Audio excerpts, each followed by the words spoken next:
comenzar con el tema en sí de lo que es la importancia de guardar la doctrina, quiero ver una breve introducción a lo que es la apostasía, cómo se está manifestando hoy en día en las diferentes congregaciones, para entender en sí la importancia de lo que es guardar la doctrina. Así que me voy a permitir tomar unos 10 minutos para poder dar una breve introducción. Y antes que nada, si tienes tu libreta, tu pluma, tu lápiz, apunta el significado de apostasía. Muy brevemente y muy fácilmente, apostasía significa desertar,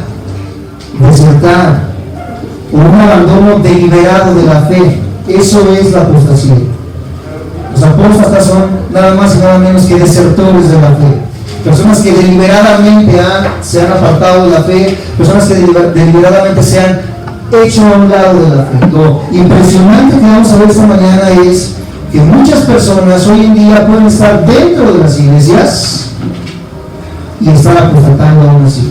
Personas que dentro de las iglesias se han apartado de la fe, se han apartado de la doctrina, se han apartado de la palabra de Dios. Así que esto es lo que vamos a estar viendo primeramente como una introducción en cuanto a si un creyente puede apartarse de la fe, en cuanto a un creyente puede apostatar de la fe. Este es el tema central de lo que vamos a estar exponiendo esta mañana. Amados hermanos de Dios, ha habido una lucha a lo largo de más de un siglo, creo que más fuertemente en las últimas 3 o 4 décadas, si la salvación se puede perder, si un creyente verdadero puede apartarse de la fe, si una persona que ha sido, ¿verdad?, ha venido, ha confesado a Jesús como su Señor y su Salvador, puede estar fuera de la fe. Muchas iglesias enseñan que esto no puede ser, otras que sí. Hoy en día dejemos que sea la Biblia la que nos hable, la que nos diga, la que nos instruya, si es que verdaderamente un creyente puede apostatar de la fe. Ya que los últimos 15 días, amados hermanos, en la congregación hemos estado exponiendo un tema a los que vienen cada 8 días con nosotros, titulado Las evidencias de la fe, si lo recuerdan. Y hemos estado viendo evidencias que puede tener una persona, que parece ser que la persona es salva, que parece ser que la persona, ¿verdad?, ama a Jesús con todo su corazón, que parece que la persona ha sido cambiada, ha sido transformada, pero que aún así no demuestra que esta persona sea salva. Entre ellas podemos ver un ministerio activo. Hay personas que están dentro de los altares, que están predicando incluso, que están tocando, que están haciendo tantas cosas dentro del ministerio y que no son salvas. Hay personas, ¿verdad?, que pueden ser muy morales por fuera. Hay personas que no le roban a nadie, que no tienen nada que les señalen, que son personas que cada vez que hay un teletón dan 10,000 pesos, cada vez que tienen la oportunidad de dar a alguna fundación, dan a las fundaciones, diezman, ofrenda, y que aún así con esto no son salvos. Hay tantas características que aparentemente pueden reflejar la salvación, pero que realmente no nos aseguran que una persona sea completamente salva. Hoy ha sido cambiada, regenerada, una humildad visible, una rectitud visible, un conocimiento de la Escritura. ¿Cuántos teólogos? Un teólogo mexicano muy famoso llamado Ernesto de la Peña, ustedes lo conocen, han escuchado de él, ¿verdad? Ya falleció hace algunos años. Tuvo en algún momento dado un debate con el pastor Alducin y él hablaba de su conocimiento teológico, intelectual de la Escritura. Él se sabía la Biblia en hebreo, en arameo, en griego, conocía las Escrituras, pero nunca confesó que él era cristiano, nunca confesó a Jesús como su Señor y su Salvador. Por lo tanto, hay personas que pueden tener un conocimiento de la Escritura y aún así no ser salvos. Una vida activa en la iglesia, bueno, tantas cosas que una persona puede tener, y que aún así esta persona puede apartarse y apostatar de la fe. Pero que concluimos que hay millones de personas, escucha la realidad, que hay millones de personas llenando las iglesias, abarrotando las iglesias sin ser salvas. Personas que quizás han creído, y lo digo entre comillas porque vamos a expresar lo que es creer, personas que entre comillas asisten, personas que entre comillas se han bautizado, son parte de una membresía, etcétera, etcétera, y que aún así están muy lejos de ser salvas, pero nunca fueron regeneradas, hicieron una oración, pasaron a los altares, incluso predicaron y presidieron en una iglesia, y aún así nunca fueron salvas, pues no presentaron verdaderos frutos de arrepentimiento. ¿Es posible esto? ¿Es posible esto que estamos mencionando ahorita? Muchas personas dicen, bueno, pero si dice que es pastor, debe ser salvo, debe verdaderamente ser una persona consagrada, etcétera, etcétera. Bueno, si dice que es músico, si dice que es cristiano, bueno, yo creo que esta persona puede ser cristiana. Es real que una persona pueda tener una apariencia pero está completamente apartado dentro de su corazón, la Biblia nos da un rotundo sí, amados santos de Dios. Y la realidad es que la gran mayoría de iglesias, que tú ves hoy en día como mega iglesias, con más de 3,000, 4,000 almas, o iglesias pequeñas, quizás tú vengas de alguna iglesia, en tu iglesia, amados santos de Dios, seguramente muchas más personas que se sientan cada domingo en las filas, que te dan la mano y te dicen Dios te bendiga, muchas de ellas no han sido regeneradas, no han sido transformadas, no tienen la salvación, no son cristianas. Para entender esto vamos a ver 2 ejemplos en la Biblia por cuestión de tiempo. Podríamos ver mucho más y esto nos daría una serie como para medio año, pero vamos a hacerlo lo más rápido posible. El primer ejemplo que vamos a ver de esta verdad la encontramos en la parábola del sembrador. ¿Cuántos conocen la parábola del sembrador? Creo que todos conocemos, pero que quizás no le hemos puesto la atención necesaria para poder comprender lo que vamos a exponer esta mañana. ¿Qué trata esta historia? Un sembrador sale a sembrar. Una semilla, ¿verdad?, cae en diferentes terrenos. Esta semilla, ¿verdad?, causa diferentes efectos en cada uno de los terrenos. Jesús divide la respuesta de la semilla, o sea, la palabra. La semilla representa la palabra en los diferentes terrenos, y el terreno representa el mundo, representa nuestros corazones. En cada lugar donde la semilla ha caído, germinó de diferente manera, actuó de diferente manera la palabra, amados santos de Dios. Y vemos 3 grupos diferentes en esta parábola del sembrador, y vamos a ver rápidamente el grupo 1 y el grupo 3, porque el que nos compete es el grupo número 2, que es el que más confusión causa. El grupo 1 sabemos, ¿verdad?, que al final el grupo 1 es la persona que no quiso saber de la palabra, que escuchó la palabra y dijo: a mí no me interesa la Biblia, a mí no me interesa tu Dios, a mí no me interesa la iglesia, déjame en paz. Bueno, es fácil de entender, hay personas que no quieren el evangelio. El grupo número 3 es fácil de identificar también, personas que reciben la semilla, dice que la reciben con alegría, ¿verdad? La reciben, esa semilla germina y da fruto a 30, a 60 y al 100 por uno. Cristianos genuinos, cristianos que fueron cambiados, transformados, regenerados. Pero el segundo grupo, amados santos de Dios, nos crea bastante confusión. El segundo grupo, amados santos de Dios, manifiesta un gozo momentáneo, que es lo único que es momentáneo en el proceso de la regeneración, amados santos de Dios. El gozo, muchas personas pueden tenerlo momentáneamente. El grupo 1 es fácil de distinguir, vuelvo a repetir, el grupo número 3 es fácil de distinguir, pero en Mateo 13, versículo 20, acompáñenme por favor, vamos a darle lectura para poder entender lo que estamos exponiendo en esta mañana. Mateo 13, versículo 20 al 22. Mateo 13, 20 al 22, dice de esta manera, Mateo 13, 20 al 22. Y el que fue sembrado en pedregales, este es el que, digo conmigo, oye la palabra. ¿Qué hace esta persona? Oye la palabra. Y al momento, escucha, subraya, al momento la recibe con gozo. Pero no tiene raíz en sí, sino que es de corta duración. Pues al venir la aflicción o la persuasión por causa de la palabra luego tropieza. El cual fue sembrado entre espinos, este es el que oye la palabra, pero el afán de este siglo y el engaño de las riquezas ahogan la palabra y se hace infructuosa. Muchas denominaciones dirán: mira, hermano, ahí está, la salvación se puede perder. ¿Por qué? Porque los hermanos recibieron la palabra, la recibieron, estuvieron un tiempo en la iglesia, cantaban, danzaban, se hincaban, lloraban, etcétera, etcétera, pero tropezaron y cayeron, tropezaron y se apartaron. Amados santos de Dios, la Biblia es muy clara en que cuando Dios nos da una salvación de carácter eterno. Digo conmigo, eterno. No de carácter temporal. La salvación no es algo, hermanos santos de Dios, ¿verdad? O el sello del Espíritu Santo no es algo que podamos recibir hoy y que mañana lo perdamos, que pasado mañana lo volvamos a tener y se vuelva a perder, si no caeríamos en el mismo juego de la misa y expiación por los pecados en la Iglesia Católica Apostólica Romana, donde cada domingo se oficia la misa, se provee el pan, ¿verdad?, por propiciación de los pecados, y cada domingo se mata a Jesús según su doctrina. Esa es la transmutación según la doctrina del catolicismo. Amados santos de Dios, dice el apóstol Pablo que si esto fuera posible tendríamos que hacer el sacrificio de Cristo constantemente.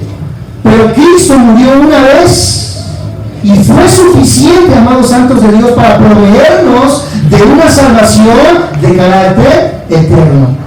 Una persona que comienza a ser bendecida con la salvación pasará por un proceso, amados santos de Dios, que nosotros llamamos regeneración, un nuevo nacimiento. Pasará por la justificación, la regeneración, la santificación, que son procesos que pasa el cristiano. El cristiano caerá en ocasiones, por supuesto, pero el cristiano nunca perderá su salvación. Pero estas personas entonces de las que habla aquí en la parábola son personas que jamás fueron regeneradas, personas que jamás fueron salvas, personas que jamás tuvieron verdaderamente la salvación, sino que creyeron escuchando, lo recibieron con gozo, y a causa de esto cualquier cosa en el diario vivir ahogó esa palabra.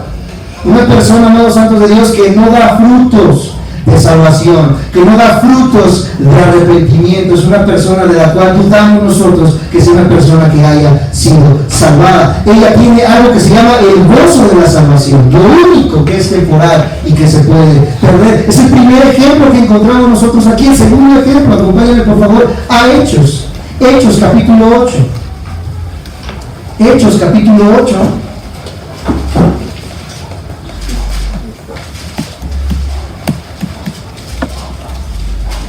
Hechos, capítulo 8, versículo 9 al 25. Es una lectura algo larga, así que vamos con mucho cuidado desglosando todo lo que vamos a estar leyendo. ¿Lo tienen que dicen amén?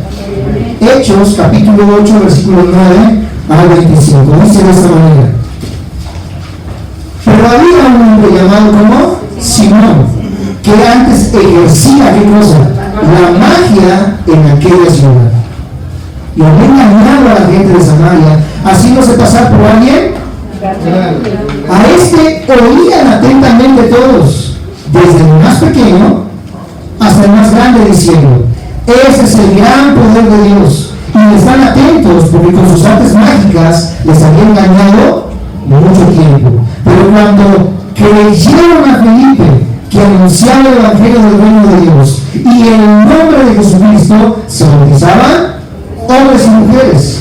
También creyó, subraya ahí en tu Biblia. ¿Quién creyó? Simón. Simón mismo, el brujo, el que hacía magia. Al escuchar el evangelio, amados santos de Dios, por parte de Felipe, esta persona fue conmovida en su corazón, y en ese momento él creyó. Y habiéndose, ¿qué cosa? Todos conmigo, habiéndose ¿qué? Bautizado. No solamente creyó, sino que se bautizó. Estaba siempre con Felipe, y viendo las señales y grandes milagros que se hacían, estaba ¿qué cosa? Atónito. Cuando los apóstoles que estaban en Jerusalén oyeron que Samaria había recibido la palabra de Dios, enviaron allá a Pedro y a Juan, los cuales, habiendo venido, oraron por ellos para que recibiesen el Espíritu Santo, porque aún no había descendido sobre ninguno de ellos, sino que solamente habían sido bautizados en el nombre de Jesús. Entonces les imponían las manos y recibían ¿qué cosa? Al Espíritu Santo. Cuando vio el grupo, cuando vio Simón que por la imposición de las manos de los apóstoles se daba el Espíritu Santo, les ofreció ¿qué cosa? Dinero. Diciendo: darle también a mí ese poder, para que cualquiera que yo pusiera las manos reciba el Espíritu Santo. Entonces Pedro le dijo: tu dinero perezca contigo. Qué interesante es la palabra perezca ahí. Subráyala, por favor. Un gran teólogo estadounidense lo traduce de una manera de paráfrasis de esta manera. Él la traduce así: tu dinero perezca contigo, dice, tú y tu dinero váyanse al diablo. Prácticamente es lo que está diciendo en esta palabra. Tu dinero perezca contigo. Tu dinero perezca contigo. Vamos más adelante, estamos en el versículo 19, diciendo: dame también a mí este poder, para que cualquiera que yo pusiera las manos reciba el Espíritu Santo. Entonces Pedro le dijo: tu dinero perezca contigo, porque has pensado que el don de Dios se tiene con... No tienes tu parte ni suerte en este asunto, porque tu corazón no es recto delante de Dios. Arrepiéntete, pues de esta tu maldad, y ruega a Dios, y quizás te sea perdonado el pensamiento de tu corazón. Espérate tantito, ¿que no Simón asistía con Felipe? ¿Que no Simón cantaba los coritos? ¿Que no Simón había sido bautizado? ¿Qué no Simón el brujo no faltaba ningún domingo a la iglesia y estaba gozoso con todo lo que Felipe anunciaba allí? ¿Qué no era este Simón el que había sido conmovido en su corazón y se había añadido a la iglesia junto con Felipe? ¿No era este el que había sido transformado? ¿Por qué ahora este apóstol le dice tu dinero perezca contigo y más adelante le dice arrepiéntete? Era una persona que había sido conmovida en su corazón y en su pensamiento, pero que nunca se había arrepentido. Hay personas que pueden ser convencidas en sus corazones, es decir, sí, lo que estoy haciendo estoy mal, sí sé que estoy robando, sí sé que no es correcto lo que estoy haciendo, pero de eso, amados santos de Dios, que es un cargo de conciencia, a decir, me arrepiento y no vuelvo atrás, amados santos de Dios, es algo completamente distinto. Simón era una persona que sí había sido conmovida, le gustaban las alabanzas. Como muchos dicen, ¿verdad? Yo tengo mis alabanzas todo el día, yo tengo mi Biblia abierta en el Salmo 23 en mi casa, yo tengo mis paredes llenas de versículos bíblicos, etcétera, etcétera. Son personas, ¿verdad?, que se conmueven con la predicación, que dicen, mira, me hubiera gustado que mi hijo, que mi hija, que mi sobrino hubiera escuchado lo que tú dijiste, como cualquier psicólogo lo puede hacer. Como cualquier expositor lo puede hacer en escuelas, en juntas magisteriales, etcétera, etcétera. Mi sobrina Mónica, que nos ayuda ahorita con el audio y con el video, estuvo yendo a algunas conferencias motivacionales para la juventud y me dice, tío, fui, hablaron y todo el día estábamos llorando. Decían cosas que nos conmovían, ¿verdad? El hombre, amados santos de Dios, desde que Sigmund Freud, padre del psicoanálisis, descubrió lo que es el psicoanálisis, ¿verdad? Descubrió que podía ser conmovido el corazón del ser humano, te llevan, como muchas iglesias lo hacen ahorita, hasta tu infancia, ¿verdad? Y sí, porque fuiste violado, sí, porque fuiste atentado, fuiste abusado sexualmente, fuiste abusado, ¿verdad?, físicamente, etcétera, etcétera. Cuando te dicen todas estas cosas, por supuesto que te conmueves en tu corazón. Por supuesto que se mueven tus entrañas y dices, sí, yo sufrí de chiquito. Y te dicen, sí, Dios puede transformarte, Dios puede cambiarte, pero se queda hasta ahí. Estas personas son conmovidas, amados santos de Dios, salen motivadas de las iglesias, buscando muertos para resucitar, ¿verdad?, buscando cosas para hacer, pero 2 o 3 meses después, los afanes de la vida hacen que estas personas se ahogan en sus problemas, se ahogan en sus pensamientos, comienzan a dejar de asistir a la iglesia, comienzan a dejar de estudiar la palabra de Dios, ya no asisten a los discipulados, ya no escuchan las alabanzas, etcétera, etcétera, y después de un año vemos cómo estas personas terminan en una condición aún peor, muchas de ellas, de las que estaban anteriormente. En el peor de los casos. En otros casos simplemente se apartan y siguen viviendo una vida moral, pero alejadas verdaderamente de lo que es la palabra de Dios. Así como Simón, amados santos de Dios, muchos profesan de labios, pero su corazón está lejos de Dios. Por eso nos preguntamos, pero si el hermanito venía y le echaba tantas ganas, ¿cómo es posible que otra vez? ¿Cómo es posible que de nuevo? Entonces, esto de ser cristiano es así, ¿verdad? No nos dijeron que íbamos a ser transformados, que nuestros problemas iban a acabar. Eso es una mentira, amados santos de Dios.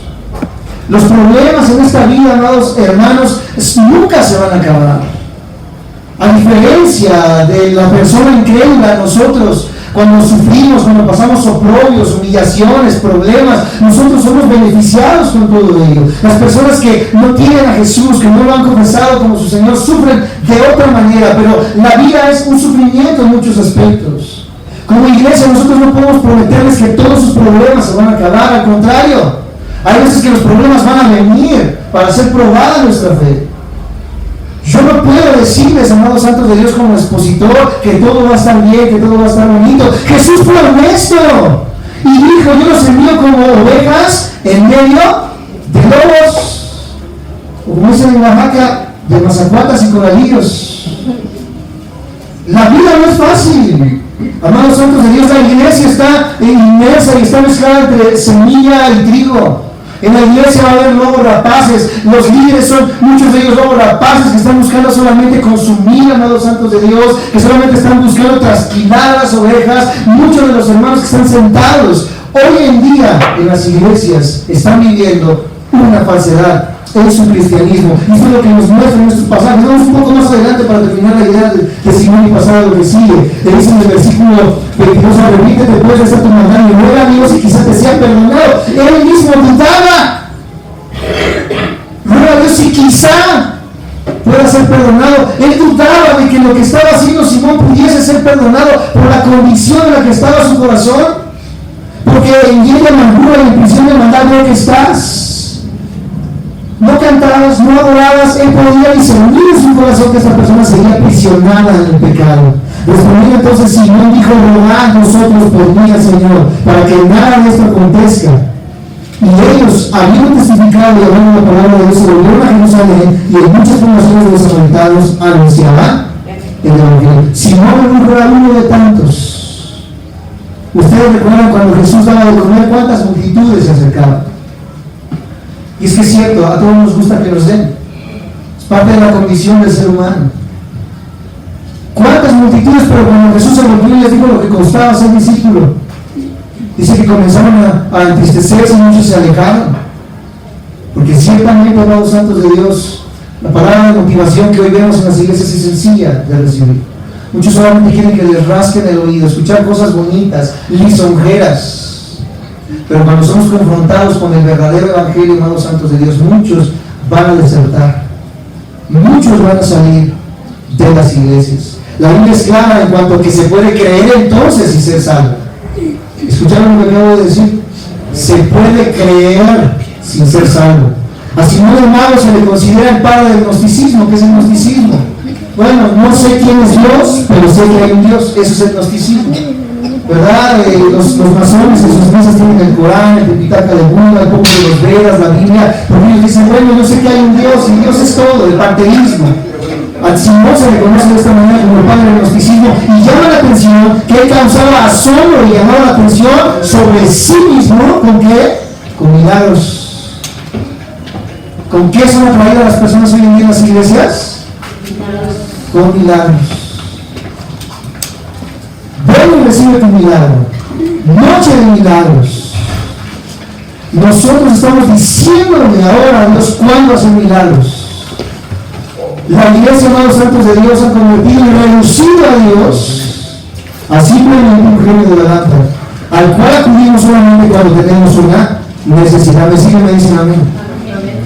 Y uno de los factores que propician este cáncer dentro de las iglesias, una de las cosas que hacen que las vidas crean, pero no comprendan lo que es la salvación, es una tergiversada exposición de las Escrituras. El abandono de la doctrina y de la perseverancia en ella. Hoy las iglesias han abandonado la enseñanza sistemática de la Biblia y lo han cambiado por noches de alabanza y adoración, lo han cambiado por noches de milagros, lo han cambiado por noches de manifestaciones de dones, etcétera, etcétera. Pero a la gran mayoría de estas personas les preguntas doctrina y no saben nada. ¿Cómo es que somos salvos? No sé, pastor. ¿Qué es la regeneración? No sé, pastor. ¿Qué es la justificación? No sé, pastor. ¿Cómo funciona entonces tu fe? No sé, pastor. Creí porque el otro día cayó polvito de oro en mi brazo en la iglesia. Amados santos de Dios, ¿cuántas personas creyeron, dice, viendo los milagros de Jesús?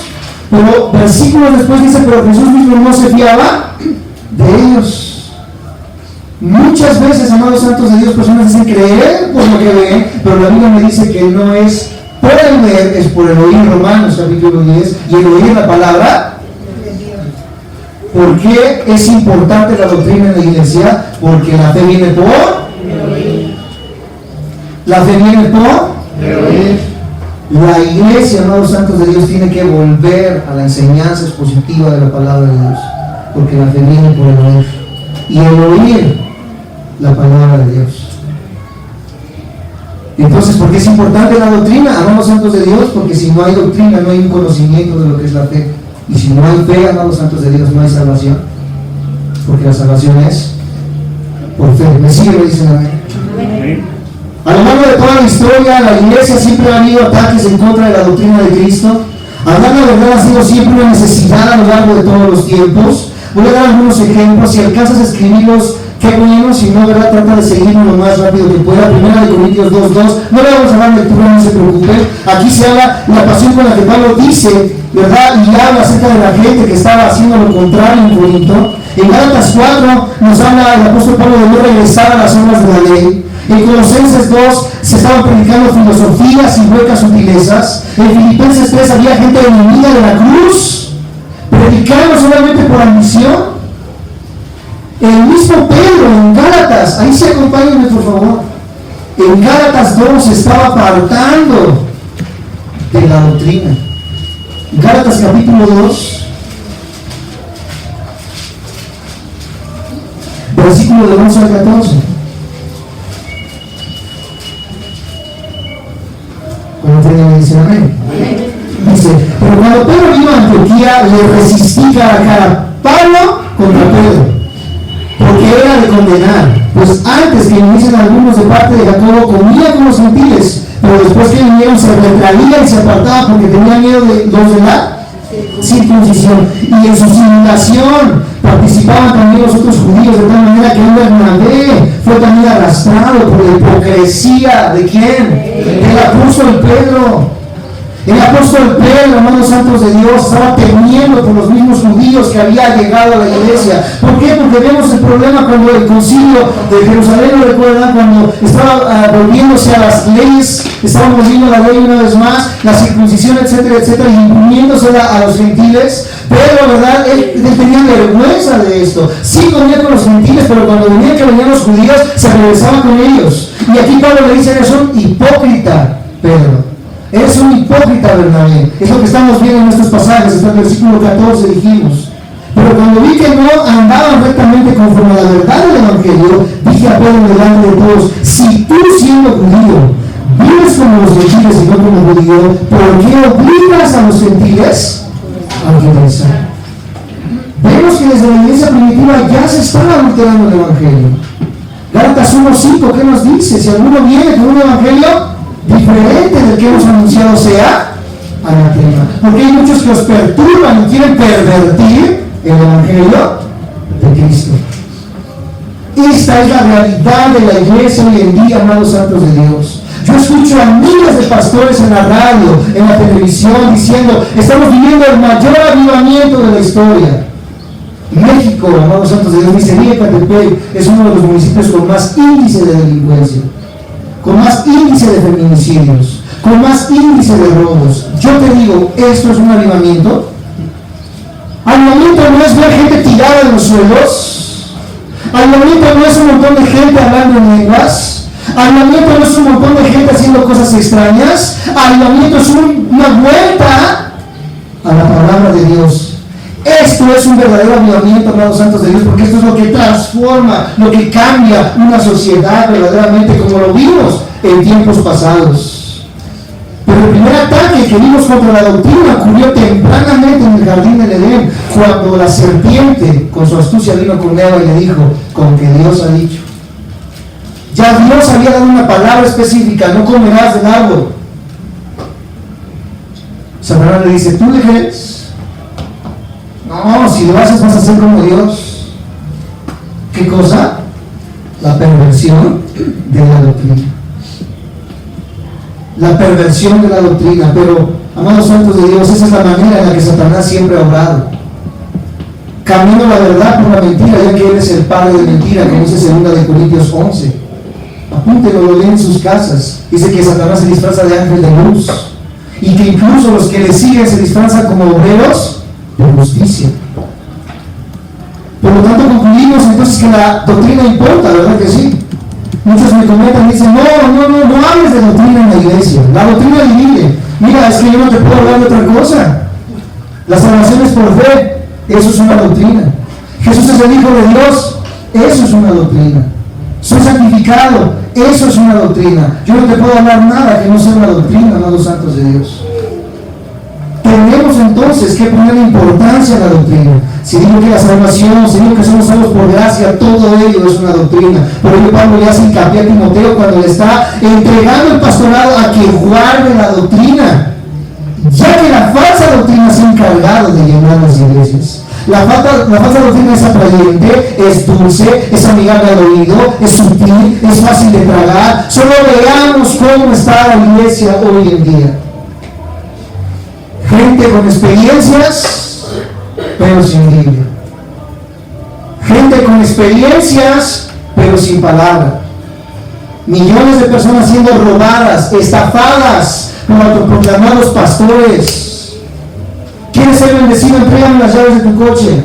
¿Quieres ser bendecido? Entrégame las llaves de tu casa. Entre más das, Dios más te va a dar. Y así escuchamos a miles de expositores en los altares, amados santos de Dios, en los templetes, en las ponencias, en las exposiciones, hablando solamente para enriquecerse a sí mismos, haciendo cada vez más pobre a la grey y apartándola de la verdadera fe en Cristo Jesús. Millones de personas viviendo una doble vida. Millones de personas el domingo cantando, danzando, hablando en lenguas, cayéndose al suelo, pero entre semana golpeando esposas. Entre semana completamente apartados de la fe.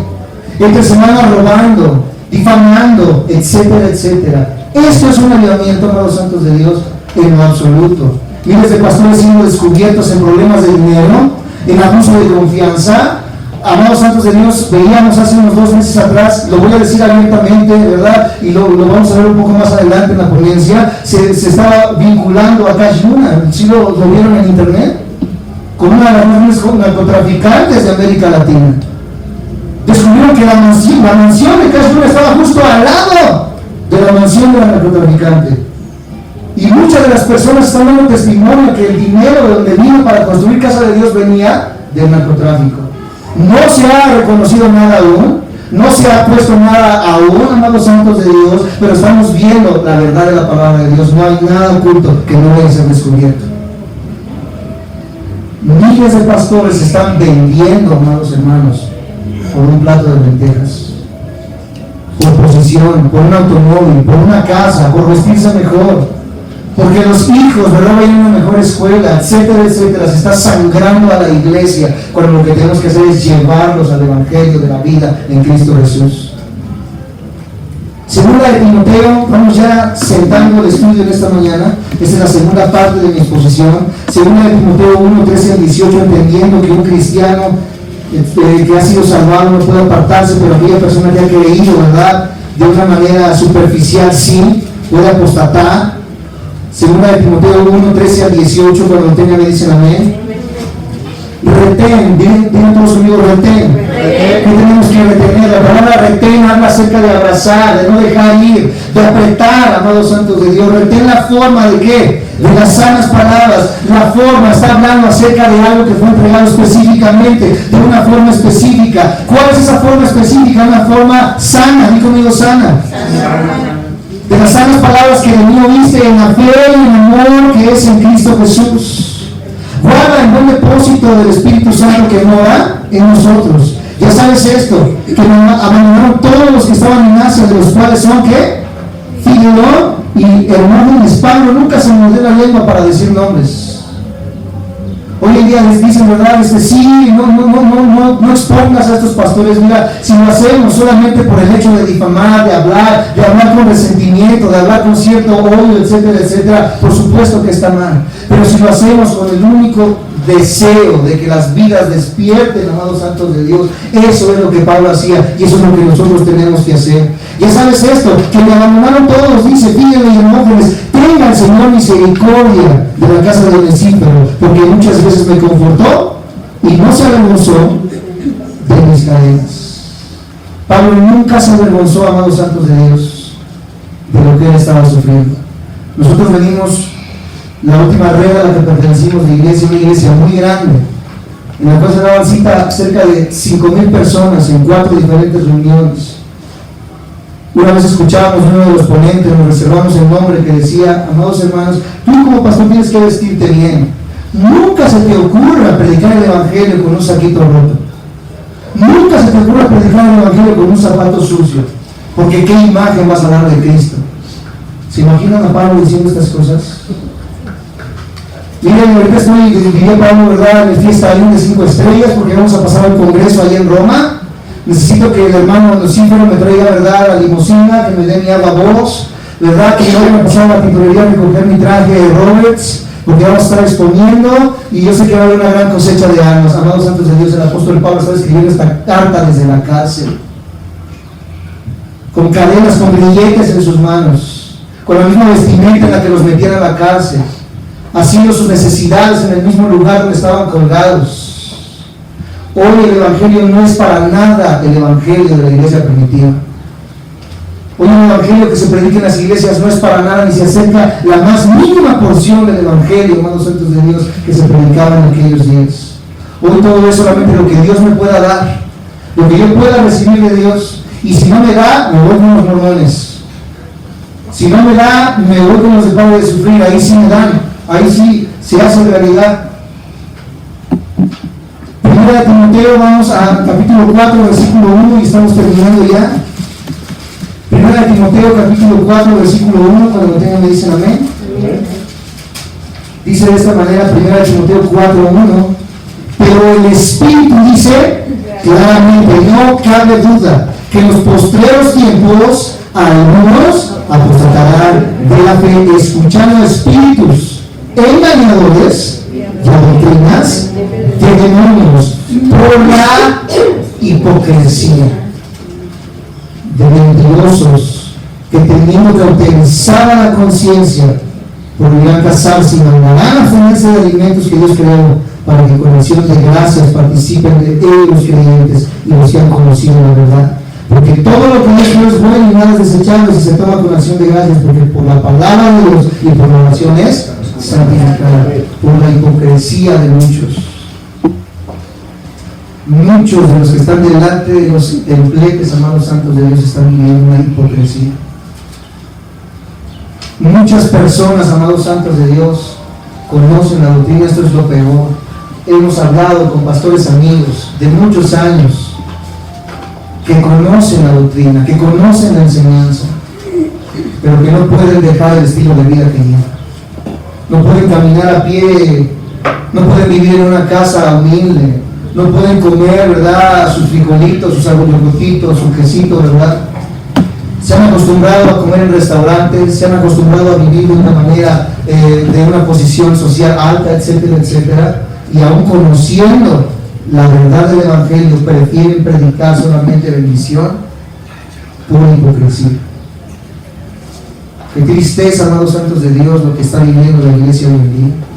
Dice más adelante, si esto le enseñas a los hermanos, Pablo hablando a Timoteo, serás un buen ministro de Jesucristo, nutrido con las palabras de la fe y de la buena doctrina que has seguido. Desecha las fábulas profanas y de viejas, ejercítate para la piedad. ¿Cuántas veces hemos visto un sinfín de ocasiones, amados santos de Dios, pastores que vienen, que viene la unción de Argentina? Bueno, ¿qué tiene que venga de Argentina, que venga de Xochimilco?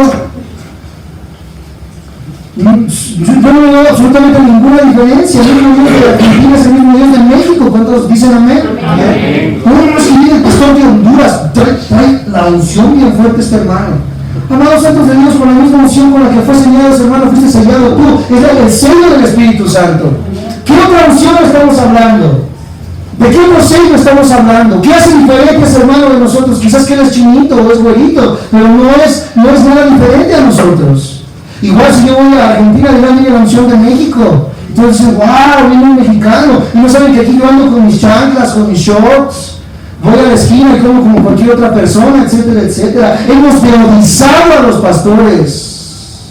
Hemos demonizado a los que predican el Evangelio. Los hemos puesto en un altar, amados santos de Dios, cuando son siervos inútiles, igual que todos nosotros.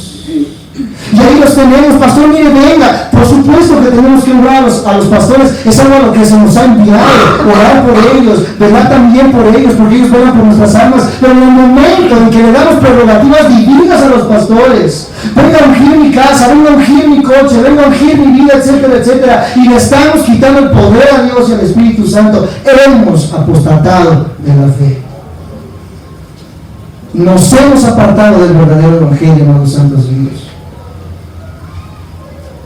Desecha las fábulas profanas, personas que vienen, una vez estaba comentando, ¿verdad?, en estos grandes congresos, Un hombre que dice, aquí en esta mano tengo una barra de hierro, y en esta otra tengo una de bronce, y te voy a tocar, y soplan, voy a hacer un tiradero de gente, etcétera, etcétera. Sí, porque yo vi que estaba dando vueltas, ¿verdad? Un dragón rojo aquí en la iglesia, y 5 ángeles estaban en cada una de las esquinas, etcétera, etcétera. Solamente hablan de experiencias. Cuidado, desecha las fórmulas profanas. Yo en la vida ni siquiera un potrín he visto en sueños. Nunca he hablado en lenguas, porque a Dios no le ha placido, amados santos de Dios. Iglesias donde si no hablas en lenguas no tienes el sello del Espíritu Santo. ¿Dónde dice eso en la Biblia? Demuéstramelo con la Escritura. Si el don de lenguas está en último lugar en los dones, amados santos de Dios, es lo último que se menciona y se hace de una manera, ¿verdad?, ordenada.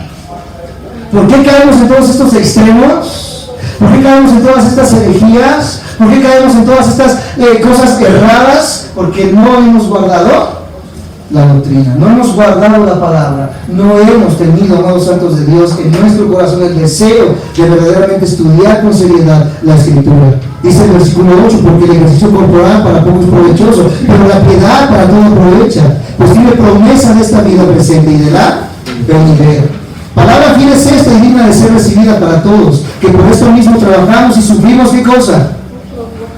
Que por esto vamos a comer al Vips, que por esto vamos a los mejores restaurantes, ¿así dice? No, trabajamos y sufrimos oprorios porque esperamos en el Dios viviente, que es el Salvador de todos los hombres, mayormente de los que creen. Esto manda y enseña. Ninguno tenga en poco tu juventud, Timoteo, sino sé ejemplo de los creyentes en palabra. Número 1, ¿qué? Palabra, conducta, amor, espíritu, fe y pureza, porque cuando hay palabra, todo lo demás va a ser desarrollado en el carácter del cristiano. Entre tanto que no, ocúpate, ¿verdad?, en irte a los congresos. Ocúpate solamente, ¿verdad?, en escuchar alabanzas. Ocúpate solamente en que te pongan manos. Ocúpate en la lectura, la exhortación y la enseñanza. No descuides el don que hay en ti, que te fue dado mediante profesión con imposición de manos del presbiterio. Ocúpate de estas cosas, permanece en ellas, para que tu aprovechamiento sea manifiesto a todos. Ten cuidado de ti mismo y de la persiste en ello, pues haciendo esto te salvarás a ti mismo y a los que te vienen. ¿La palabra puede salvar? No, lo que nos salva es la fe, pero la fe una vez más viene por oír la palabra de Dios. Ahora, un problema, si solamente hay palabra, si solamente hay escritura, si solamente hay doctrina, pero no hay vida, estamos cayendo en otro error gravísimo. Caemos en el peligro nuevamente de regresar a las obras de la ley, a imponerle a las personas una carga que ni ellos mismos pueden soportar. Por eso la importancia de la tercera conferencia con el pastor Francisco, lo que es la doctrina como vida, la conciencia de la fe. Pero en esta mañana, amados santos de Dios, para concluir la primera ponencia, la doctrina es importante por la falsedad que estamos viendo en las iglesias.